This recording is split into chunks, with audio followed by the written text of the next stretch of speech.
Hello everyone, welcome back to Humble Mysteries, a podcast about ordinary people and extraordinary events.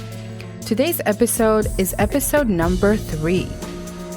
I don't know what kind of weather you guys have been having, but here in Croatia we got a little taste of spring.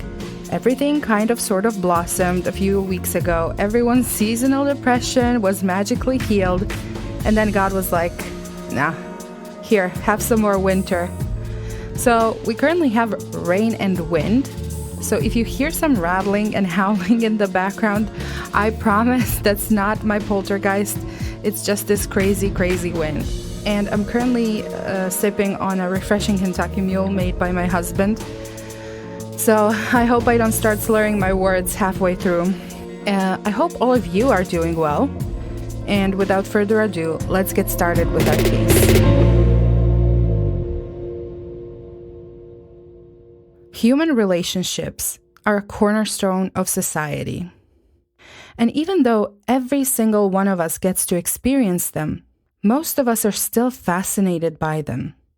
People have studied them, written literary masterpieces about them, tried capturing them in photographs or paintings. They go so far into our collective history that they are a part of holy books and some of the earliest proofs of civilization on Earth. But learning how to navigate them is something that defines maturity. And even then, the relationships that come with an extra dose of emotions, like romantic ones, can leave even the most experienced humans baffled. How does love turn into hate? Where exactly is that proverbial thin line between lovers and strangers? And what compels people who loved each other to hurt each other? I can't promise that today's episode will answer any of these questions. In fact, it could actually leave us with more questions. But today's case is a tale as old as time. Lovers who became strangers but couldn't leave their relationship behind until one of them was dead. Please join me as we explore the murder of Nikola Turek. On June 15th, 2017, a phone call came into the emergency services dispatch center. The operator who took the call heard deep, heavy breathing and a man's voice. The man said, "My name is Nikola Turek. I'm driving from the Drava River to the ER. My girlfriend stabbed me in the neck." The operator immediately asks for his location, but instead of a response, he can only hear heavy, labored breaths breaking the silence on the other end. About 20 minutes later, another call comes in. This time, it is a passerby reporting that he found a man sitting next to a car in a pool of blood. The operator asks if he's breathing, and the caller confirms. Emergency medical team arrived in minutes and took Nikola to the hospital, his life hanging by a thread after bleeding for a long time. At the same time, a CCTV camera belonging to the company called Aqua Tehnica captured a video of a tall, dark-haired young woman walking to the gate of the company premises, wearing nothing but socks and underwear, covering her naked upper torso with her arms. But this story actually began a few years earlier, when Nikola and the girl from the CCTV footage first met and started a romantic relationship. Her name is Nusha Bunic, and at the time of their relationship, she was about 18, while Nikola was 9 years older than her. Nikola was born on April 10th, 1987, and Nusha sometime in 1996. They dated for about a year and a half, and it seemed at the time that their relationship was going well, at least at one point. Their first summer together, they went on a vacation with Nikola's family. His younger sister, Valentina, recalls being their third wheel and says that there were no issues between the two of them and that she felt close to Nusha. At that time, Nusha was a regular guest in the Turek family home, where she would hang out with the family and share meals with them. Nikola was very fond of her and would often pick her up from school on his bike. Nikola was an ambitious young man. By the time he was 30, he ran a business he inherited from his father, was respected as a young entrepreneur, and also had a passion for motorcycles. He was the president of a motorcycle club called Baroker in his hometown named Varaždin. He was very sociable, loved, and respected by his friends. It would also appear that he lived by the motto, work hard, play hard, as he was serious about his work, but also knew how to party and indulge in his interests, hobbies, and passions. He was a regular blood donor and always up for a charity cause of any kind. His motorcycle club organized and participated in different charity causes, and Nikola was no stranger to helping others. In fact, if you asked those closest to him, they would tell you that his biker, all-black rock and roll exterior hid a sensitive, genuine, kind, and approachable interior. He was also very popular with the ladies, and he loved the attention. He was very close to his family. In fact, he was repurposing a part of his parents' family home into an apartment for himself. His parents, Branka and Zdravko, were undoubtedly very proud of him. Before his father left his business to him, he made sure that Nikola knew what he was doing. They'd been working together for a decade. But while Nikola's parents were doing everything to raise him into a respectable and responsible young man, his girlfriend Nusha had a very different upbringing. She was born in Sisak in 1996. When she was only 3 months old, she was adopted by Danko and Marina Bunic, a couple from Varaždin. She was their only child, and they made sure she never wanted for anything. Her father had a prolific career in law enforcement, eventually retiring as a chief officer of the special police in Varaždin. He was very well known among his peers.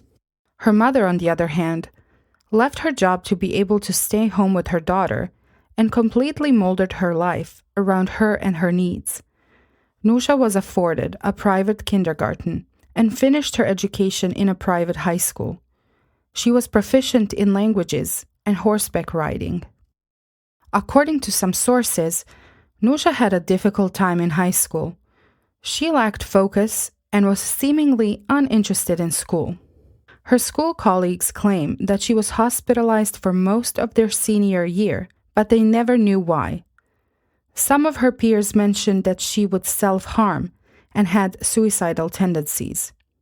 I was able to find an article which claimed that her problematic behavior can be traced back to her elementary school years, and the author of the article claims that the trigger for her rebellion was learning that she was adopted.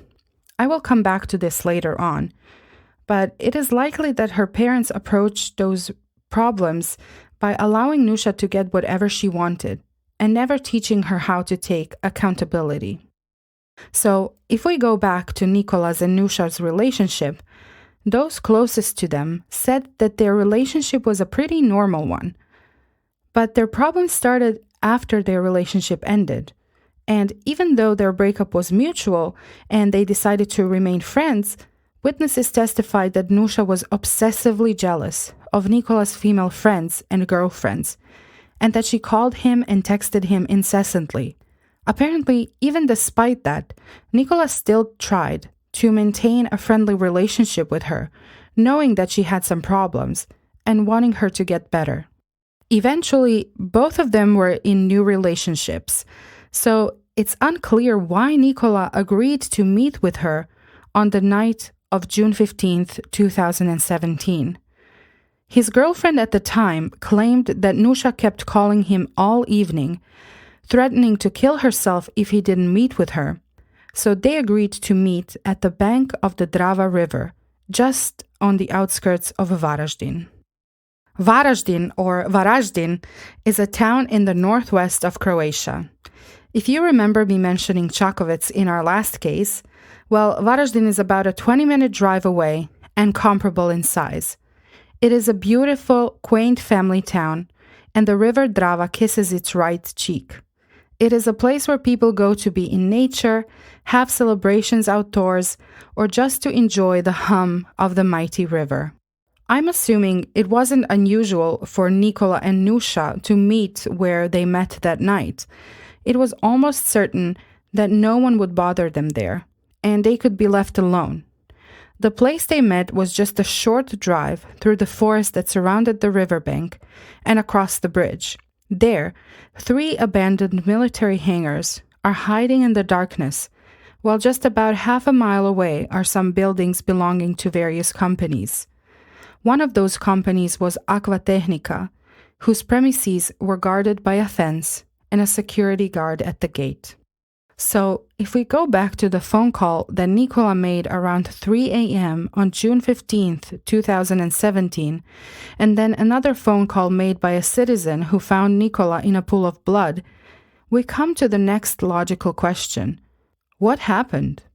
Well, after Nusha made her way to the gate of Aquatechnica, she stumbled into the security guard's office and asked him to call her father. The security guard actually knew who her father was, him being the former chief police officer, and he called him. Then Nusha spoke to him, told him Nikola attacked her, and asked him to bring her some clean clothes. She then took a shower and waited for her father to arrive. She knew her ex-boyfriend was seriously injured, but she never asked the guard to call an ambulance.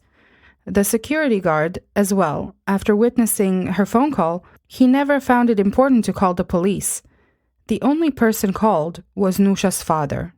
As her father was driving to meet her, he came across Nikola's car in the street called Kumičićeva. He slowed down, saw that he was injured, and that there was someone next to him. Well, we now know that that was the citizen who found him. Asked if an ambulance was called, and then drove away to find his daughter. He also, even after recognizing Nikola and seeing his injuries, never found it necessary to inform the police. And you would think that a former police officer would know how to handle a bleeding and administer first aid. You would think that he would have found it a priority to help someone who was obviously unconscious and bleeding profusely. He knew his daughter was safe, and he could have administered first aid to Nikola while waiting for the ambulance to arrive, but he didn't. And listen, I understand that when your child is in danger, your main priority is to get to your child.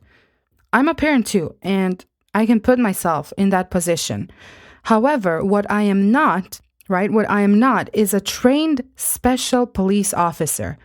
I have not been trained in the subtle skill of letting the brain take over and make rational decisions in critical, stressful situation. Her dad was trained to do that. And I'm of the opinion that his actions should have been focused on helping the one critically injured person in that scenario, and that was Nikola. Again, he knew his daughter was safe. She was with a security guard in his office. From all he knew, she was not injured, at least not fatally. He could have stopped, called the police, and had them drive to where his daughter was while he was administering first aid to Nikola. And this is just my opinion, again, but I strongly feel that he should have done things differently.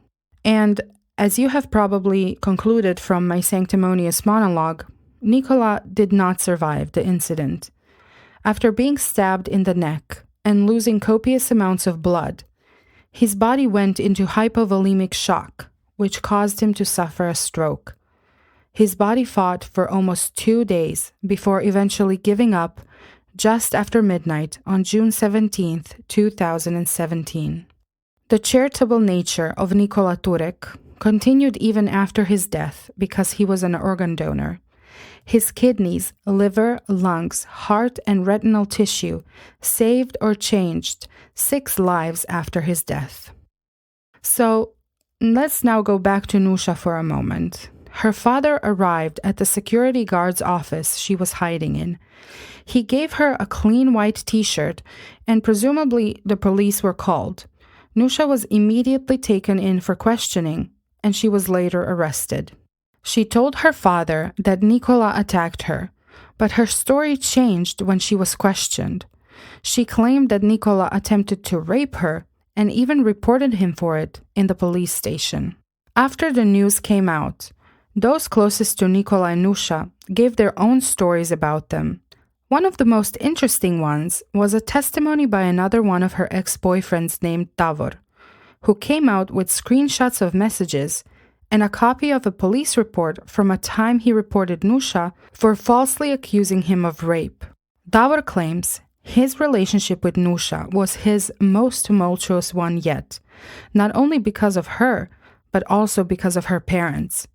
He recalls an incident when Nusha's father threatened him, which ended with Davor actually calling the police. He also said that on one occasion, Nusha's father entered his apartment and ransacked it, claiming he was looking for drugs. Despite all of that, Davor claims he tried to keep their friendship going after they ended their relationship, and he met up and had coffee with Nusha a few times. He said he was worried about her health, but sometimes couldn't tell what was true and what wasn't due to her tendency to lie. It all escalated and took a dark turn when he received a message through his Facebook Messenger from a person he knew to be Nusha's boyfriend at the time. In the message, the person asked him, "So you are the guy who raped, knocked out, and injured my girlfriend?" Davor asked, "Which girlfriend?" To which the person replied, "Nusha." He understood then that things have gone too far, and he reported Nusha for falsely accusing him of rape. He was even ready to sue her and contacted her father asking him to reason with his daughter. He decided against the lawsuit because the claims by Nusha never continued, but he did testify in court during Nusha's trial for the murder of Nikola Turek. Another incident Davor testified to in court was his conversation with Nusha's friend Simona. On the day the news of Nusha stabbing Nikola broke, Simona wrote to Davor that Nusha did exactly what they were talking about one time over some alcohol. Simona claims that about 6 months before Nikola was stabbed, she and Nusha were having a sleepover at Nusha's place. They were drinking, and Simona was complaining about her ex-boyfriend who left her and their child. She claims she said her ex-boyfriend deserves to be taken to the Drava River and get his ass kicked. Nusha then responded by saying that her ex-boyfriend Davor raped her. She said she wants to take him to the Drava River, tie him in one of the hangars, then torture him and kill him. After then, she would simply say he raped her and she would get away with it. So Simona texted Davor in disbelief, saying she did it exactly how she described it. She even used a knife like we talked, because it was easier to get a knife than a gun, and it's also quieter. She concluded by saying, "To me, that was just a conversation, but apparently not to Nusha." At her first hearing, Nusha stated that she doesn't want to answer any questions, and she stuck with that decision throughout her trial. After her hearing, she was booked into jail to await her trial, which started on January 29th, 2018. Nusha's defense team requested that the trial be closed to the public, and the judge granted that request. So the evidence that came out during the trial isn't very extensive, but I was able to gather a few key things. First, let's start with some forensic evidence that I was able to find while researching this case. The murder weapon was found on the riverbank where Nusha and Nikola met. It was a bloody knife with a blade of 9.5 centimeters in length. A pair of dark blue female pants with traces of blood and a black bra with traces of blood were also retrieved from the crime scene, as well as 2 empty beer cans. The DNA analysis of the blood on the knife confirmed that it belonged to Nikola Turek. At the gate of Aquatehnica, bloody smears were found, and inside the security guard's office, bloody footprints could be seen all over the floor tiles. On the desk in that same office, a paper napkin with Nikola's blood was also found. In Nikola's car, on the passenger side, Nusha's fingerprints were lifted from the windows and the surrounding area. On the passenger seat was a handbag with multiple objects, including a knife sheath that matched the size of the knife found at the crime scene, as well as some sunglasses with Nusha's DNA and fingerprints on them. This led the investigators to conclude that the handbag in question belonged to Nusha, and I wasn't able to find information if any identification documents or a wallet were found in the handbag. One witness, presumably the security guard who called Nusha's father that night, testified that Nusha was bloody almost all over her body. Her hands were covered in blood. She told him that she was in the car with her ex-boyfriend at the Drava River. She also told him that she was attacked without specifying the manner of the attack, and she expressed her desire to wash herself. Again, she was undoubtedly aware that Nikola's injuries were severe. I mean, that much was evident from the sheer amount of blood on her. But she never asked for an ambulance or the police to be called. Only her father. We don't have an entire list of witnesses who testified. We knew only of some of them who confirmed their testimony to the media.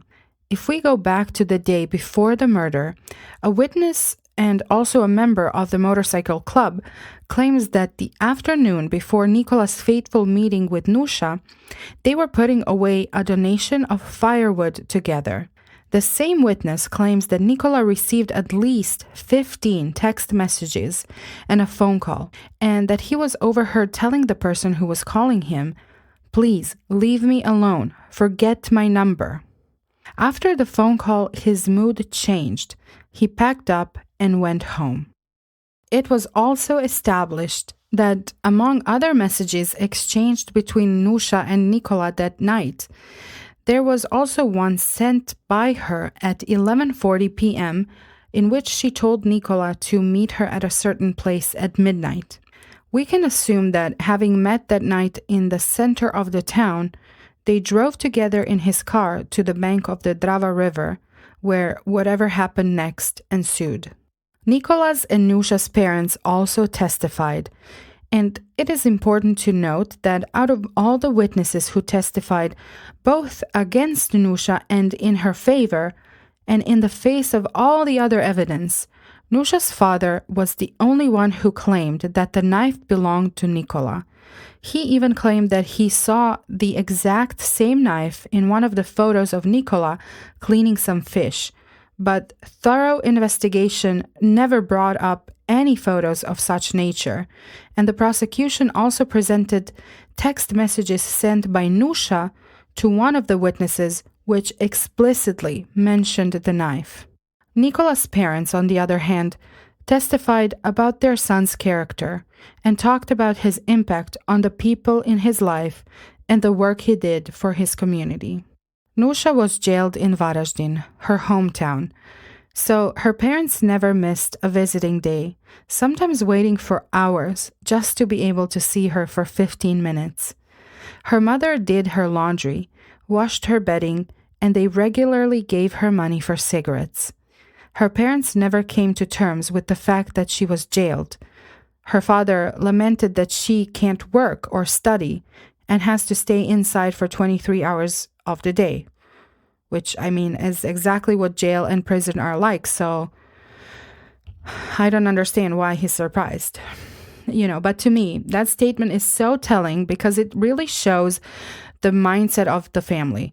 If Nusha is in jail, should the rules that apply to the rest of the inhabitants not apply to her? Why are we complaining about her not being able to study without addressing the crime she committed? But anyway, I digress. Let's go back to what the defense had to say about everything. It took Nusha 15 months to give an official statement. In her written statement, the story changed yet again, and it went from attack to attempted rape to now, in the official statement, actual rape. She handed in her written statement to the court, later adding a single sentence to the statement. Quote, "I am sorry that 2 families were affected by this." Unquote. The defense focused on trying to present the story of self-defense. In her statement, Nusha said that Nikola choked her while forcing himself onto her, yet there were absolutely no injuries or markings observed on her neck. The evidence did state that some injuries were found on her body, but because she never answered any questions, no one was able to figure out where these minor injuries came from. And I also think that if it's true that she has a history of self-harm, it's not a stretch to assume the court would find it very likely that those injuries were self-inflicted. The defense also said that Nikola made Nusha take off her clothes by holding her at knife point, but that Nusha somehow took the knife away from him and instead held it in front of herself, at which point Nikola walked into the knife and fatally injured himself. This was later disputed by the prosecution on several points. Firstly, Nusha's story of being held at knife point and ordered to take off her clothes wasn't found to be credible because her pants had a distinct blood-dripping pattern on them, which led the investigators to conclude that she was wearing them when Nikola's artery was punctured. Next, the autopsy found that the single puncture wound was made almost at the 90-degree angle in a single stroke, which contradicted the defense's story of Nikola walking into the knife and accidentally stabbing himself. And since I'm mentioning the autopsy, I was unfortunately not able to find the official cause of death, but I think we can gather from other information that Nikola's carotid artery was severed and he lost so much blood that his body suffered a hypovolemic shock and later a brain stroke. We will come back to this later, but I just want to mention it now briefly. When the judge was reading her explanation for the verdict, she made a very strong point about Nusha's refusal to help investigators create a timeline of events and recreate certain points of that night. Because of that, we don't exactly know what happened that night. Was there an argument, a physical altercation, or did Nusha just act out of nowhere? In any case, what can be surmised and what the prosecution brought before the court is the following. Nusha and Nikola were in increased contact during the afternoon leading up to the incident. After meeting in town, they drove together to the secluded area on the bank of the Drava River, where Nikola was stabbed in the neck next to his car. Recognizing the severity of his injuries, he immediately started driving to the emergency room of the local hospital, while at the same time informing the emergency services of who he is, what happened, and where he was going. And I will just add an aside to this, but guys, if you ever are in a similar situation, the most important information you can give the dispatcher is your location. What happened, who you are with, who you are, where you're going, all of that is lower on the priority list. If you're driving, state where you are and which direction you're driving in, what road or street you're on. The operators usually are dispatching the ambulance while they're still on the phone with you. Now, imagine if Nikola's first sentence was, "I am in Kumičićeva street." The dispatcher would know exactly where to send that ambulance, and they would have understood the severity of the situation just by the heavy breathing, and the sheer fact that Nikola stopped answering, most likely because he lost consciousness. The ambulance could have arrived maybe 20 minutes earlier if they had that information. It could have made all the difference. And I'm in no way trying to blame Nikola for what happened. None of us can predict how we would react in the same situation. And if anything, he should be commended for understanding how serious his injury was and for how well and promptly he reacted, all things considered. But let's get back to the case. So while Nikola was driving to save his life, Nusha walked 450 meters to the gate of the Aquatehnica yard and asked the security guard to call her father. It was the prosecution's belief that Nikola's murder was premeditated, as witnessed by Nusha's actions leading up to it. First, we have the conversation with her friend in which she described in great detail a very similar event. Then the fact that she initiated the meeting and brought a knife which she usually didn't carry. And then the fact that she stabbed him in a place she knew could potentially be fatal. Her lack of concern for Nikola's injuries and the fact that she never alerted anyone of his injuries were also brought up. Now, I was not able to find a lot of information on this, and it would have been interesting to have the full report or testimony by the forensic psychiatrist, but it was reported that as an expert, he diagnosed Nusha with borderline personality disorder. He also found Nusha to be very indifferent to the events unfolding from her actions, and he concluded that she was emotionally not engaged at all. It was widely reported that Nusha and her family showed a lack of empathy for the entire situation. She showed no remorse about her actions, and her parents never expressed condolences to the family of Nikola Turek, even though they knew each other. On May 22, 2019, Nusha was found guilty of murder and was sentenced to 12 years in prison. And I know that some of you are probably asking yourselves, what is with these low sentences? Well, that's just the Croatian justice system for you. Over here, you will not get life in prison, as such a sentence simply doesn't exist. I think 50 years is the most anyone can get, and historically only one such sentence was given in the history of Croatia. And that was actually recently when a man was found guilty, I think, of 2 murders in 2021.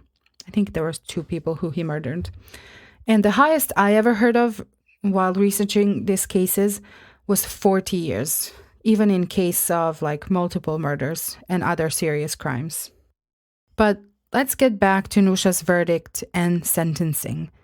Unlike the trial, the verdict portion was open to the public, which was the judge's way of trying to satisfy the media's interest in this case and also to clear out any misinformation. The judge will sometimes offer an explanation of their verdict, and that's exactly what happened in this case. The judge offered a brief summary of events and the court's opinion. She said that Nusha first chose to remain silent, then gave a written statement 15 months after the incident. She added a single sentence to that statement 2 days before the verdict was announced. The court had a lot of evidence in the form of documents, forensics, and expert witness testimonies.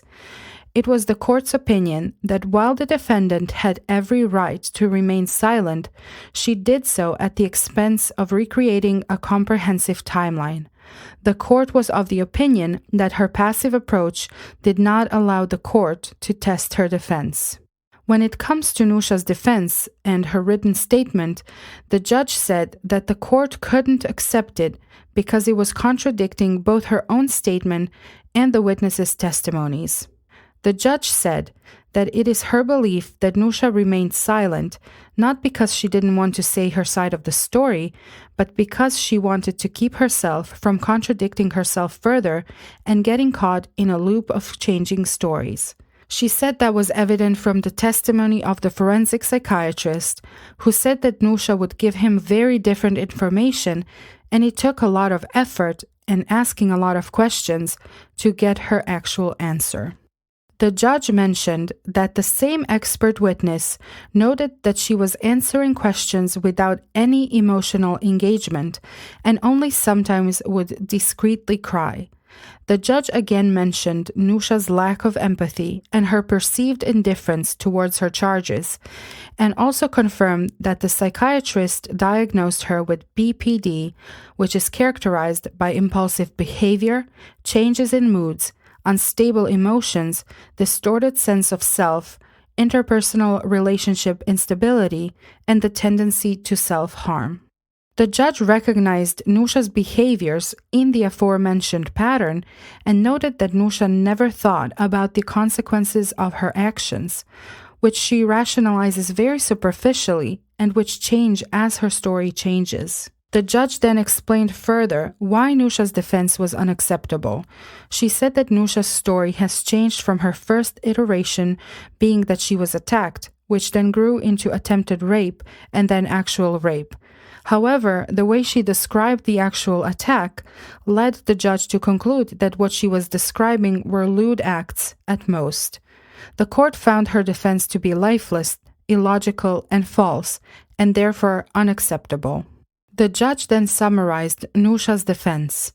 Nusha claimed that Nikola took the knife from the glove compartment of his car, then threatened her.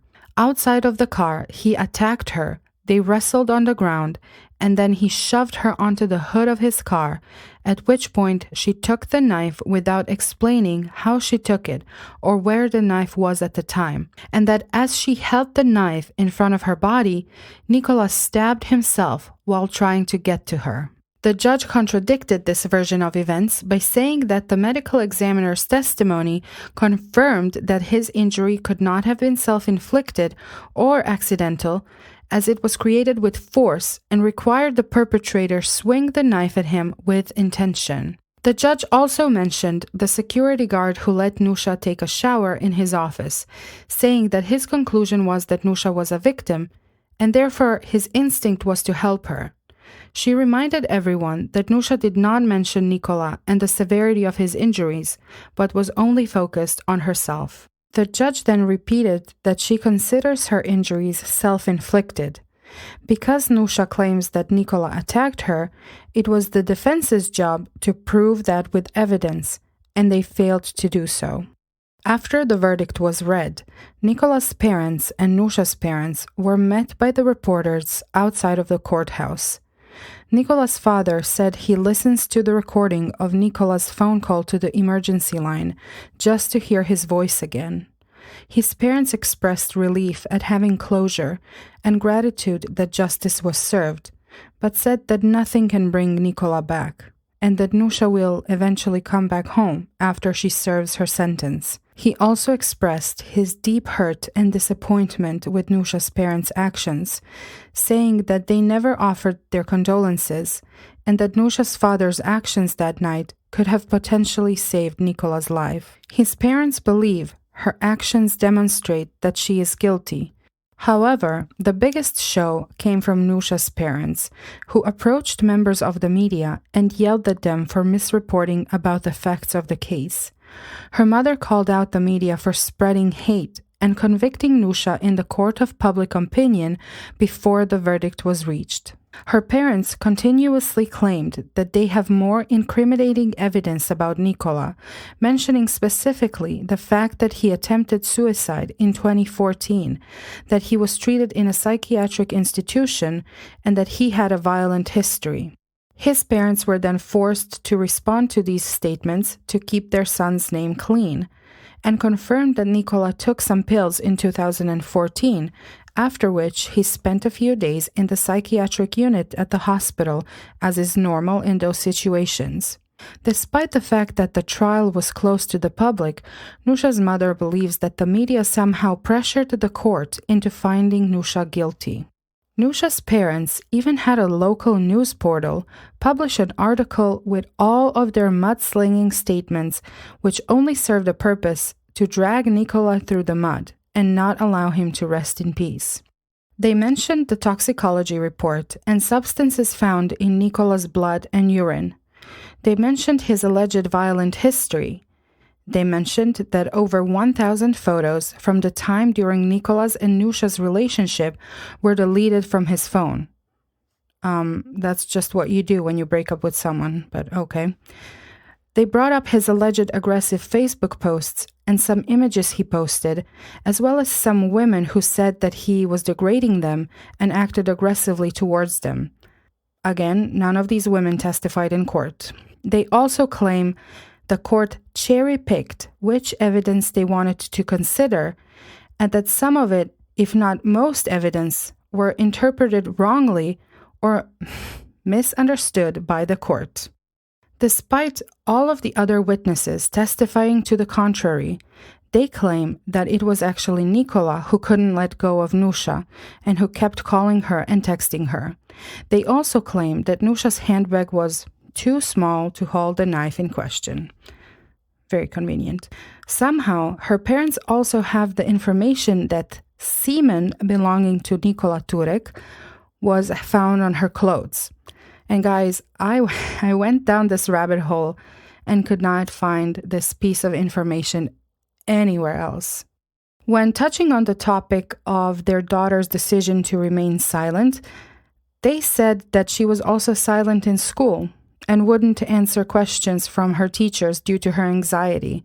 So it is for them expected that she would do the same in court. I can't even believe someone can, in all seriousness, compare the two, honestly. Her father then expressed his disdain at the fact that they were called out for their lack of empathy, saying that is absolutely not true and that they do empathize. But I guess not enough to offer their condolences to Nikola's family. Anyway, this all makes my blood boil a little bit. I mean, how is it possible that her parents have so much evidence against him that was just never presented in court? How did they have the information that there was semen on her clothing when the court did not have that information? And if they did have it, then why keep it to themselves? Why not offer it to her defense team to put it in the evidence file? And I know people will say, well, maybe the court had all of that information, but they just disregarded it. Okay, let's bring this case and all the evidence to the Supreme Court then. And that's exactly what happened. The Supreme Court of Croatia dismissed Nuša's appeal and actually increased her sentence after reviewing the evidence. So instead of 12 years, she got 14 years in prison, with the Supreme Court confirming the verdict and agreeing with the original judge's explanation.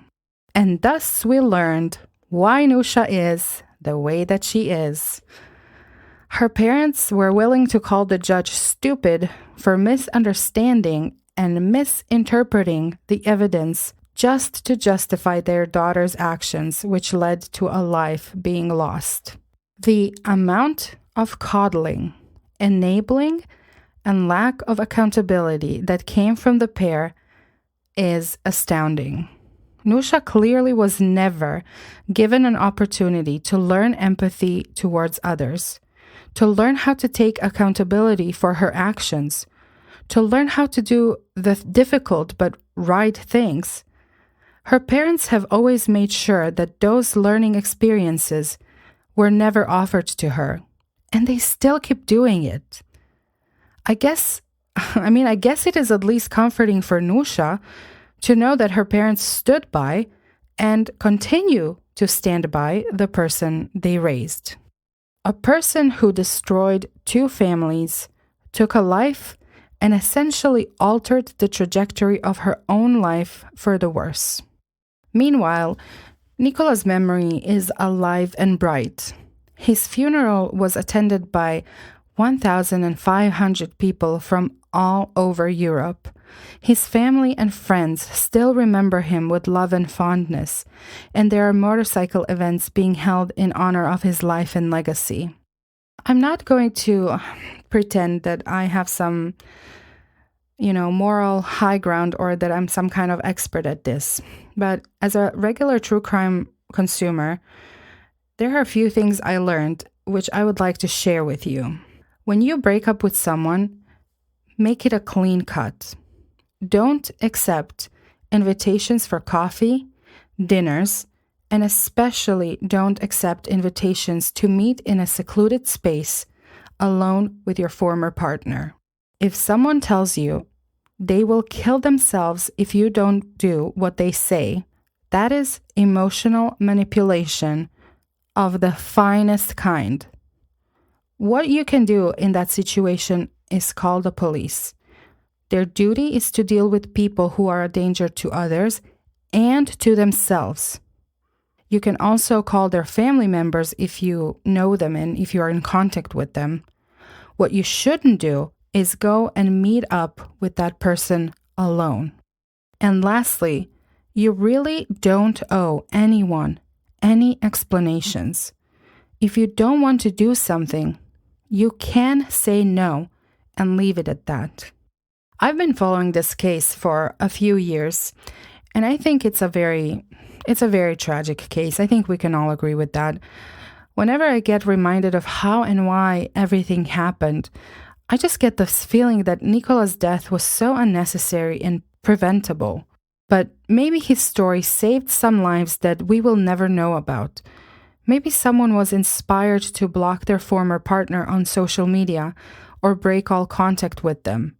Maybe someone thought twice before going to meet their former lover in a secluded place. Maybe someone was inspired to become a blood and organ donor. Nikola's life feels oddly unfinished, like a story that never got an epilogue. But I'm sure I can speak for a lot of people when I say that he will not be forgotten. Not by his family, not by his friends, not by his motorcycle buddies and all the people he helped. And not by us, the public. I would also like to express my condolences to Nikola's parents, Branka and Zdravko, his sister Valentina, and all of his close friends. I'm confident that the way you keep honoring him and his life will make sure that he's never forgotten. Guys, thank you so much for listening to this episode. As always, you can find the script for this episode and also all of the sources I used on my Substack. I will link it in the show notes, as I always do. I will also embed a video of Nikola's phone call, the one that he made to the emergency services, in my Substack article, so you can find it and listen to it yourself. You can find me on Instagram at Humble Mysteries Pod, on YouTube, and all of the major podcast platforms. If you would like to support my work, please subscribe, follow, like, share, or leave a 5-star rating or review. I'm very thankful for your support, and I'm looking forward to bringing you more cases. Until next week, please keep yourselves and others safe. Bye.